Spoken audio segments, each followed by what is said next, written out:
व्यवस्था पतन का ताजा तरीन शिकार हुआ एक हैंडीकैप। जी हां, इस व्यक्ति ने मंडी से अपने घर के लिए एक 2.5 लीटर का कुकर खरीदा, एचआरटीसी की बस में बैठा और अपने घर औट जाना था। हैंडीकैप जो हैं उनका बस में किराया नहीं लगता, लेकिन जो 2.5 लीटर का कुकर इन्होंने खरीद रखा था उसका कंडक्टर ने 23 रुपए किराया काट लिया। मैंने पोस्ट डाली है, उसकी रिसीट उसमें शामिल है, इसमें भी मैं डाल देता हूं। मेरे कहने का मतलब यह है कि हवाई जहाज में मैं फ्रीक्वेंटली ट्रेवल करता हूं, शिमला से कांगड़ा, कांगड़ा से शिमला। उसमें भी 15 किलो अगर आपका लगेज है उसका कोई किराया नहीं लगता।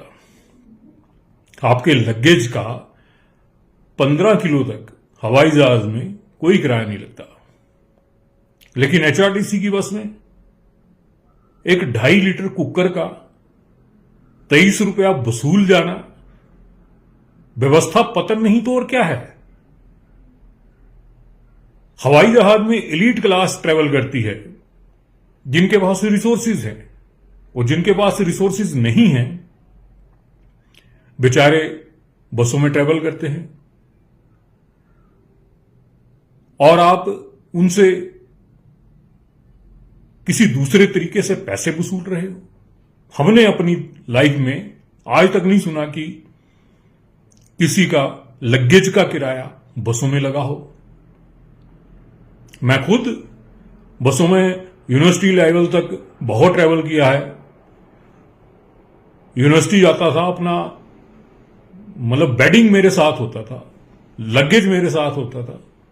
आज तक कभी किसी ने किराया वसूल नहीं किया, बुक्स होती थी।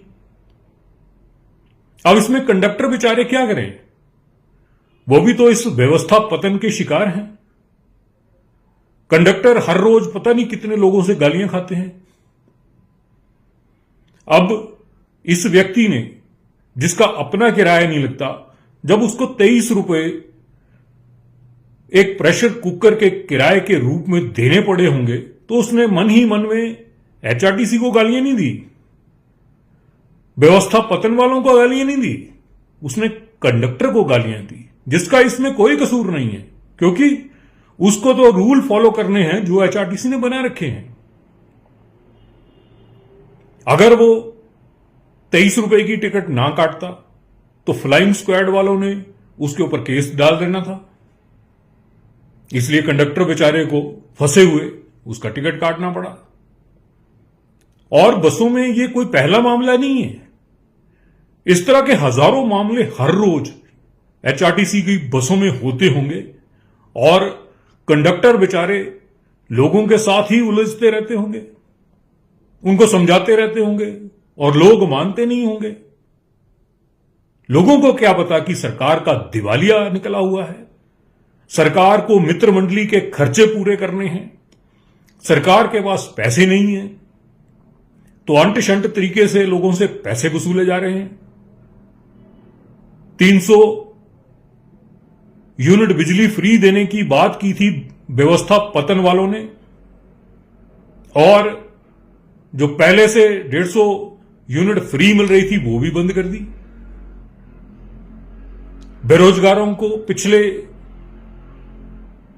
2 साल में एक भी नौकरी नहीं दी गई, और जिनके रिजल्ट निकले हुए हैं वो सुप्रीम कोर्ट तक बेचारे जाए, लेकिन आज तक उन्हें जॉब नहीं दी गई। 1500 रुपए के फॉर्म भरवा लिए गए, किसी एक महिला को भी 1500 रुपए नहीं दिए।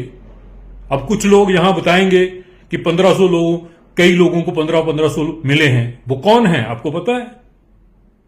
ये वो महिलाएं हैं जो विडो पेंशन पहले से ले रही थी या निराश्रित थी, जो यानी कि किसी पर डिपेंड नहीं थी।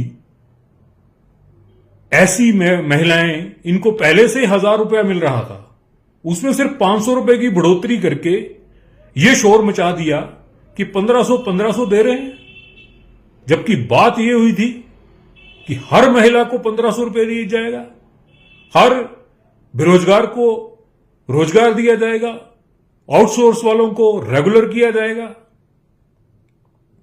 लेकिन यहां तो इन लोगों के आपने कोई काम नहीं किए, बात अलग है, लेकिन जनता को लूटने का जो तरीका शुरू किया गया है यह बड़ा गलत है। आम आदमी हर रोज सरकार के उल्टे सीधे फैसलों की वजह से पिस रहा है। उसके पास कहां से रिलीफ आएगी? अब वो तो यही वेट कर रहा है कि कब ये सरकार गिरे और उसको थोड़ा सुकून मिले जो पिछले 2 सालों से गायब है। क्या इस तरह से आम लोगों को लूटा जाना चाहिए कि उनके लगेज पे भी किराए वसूले जाने चाहिए? बिजली पानी हर चीज पर टैक्स लगा दिया गया। सरकार के पास पैसे नहीं है, लेकिन सवाल यह है कि फिर मित्र मंडली के ऐशो आराम कैसे पूरे हो रहे हैं? मित्र मंडलियां किस तरह से ऐश कर रही हैं, किसके पैसे पर ऐश कर रही हैं? सरकार को यह बात सोचनी चाहिए। सरकार को आम आदमी का भी सोचना चाहिए जिसके वोट लेकर वो पावर में आई है। क्या यह व्यवस्था परिवर्तन है? अगर यह व्यवस्था परिवर्तन है तो लानत है ऐसे व्यवस्था परिवर्तन पर। आपकी क्या राय है?